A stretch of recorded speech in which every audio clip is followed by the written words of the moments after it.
Hello guys, magandang hapon sa ating lahat. Ayun at pinalhan na naman tayo ng isang unit natin gagawin dito na po mismo sa shop.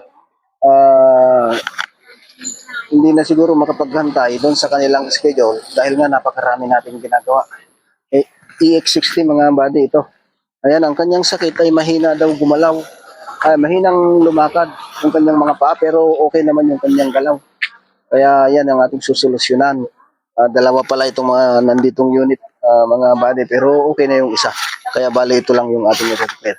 At doon po pala sa mga may-ari ng mga unit na ganitong sitwasyon, mahina yung kanyang paa pero maayos naman yung paggalaw, ay pwede po kayong mag-antabay sa aming video at amin pong i-upload pagka ito yung aming ni-repair.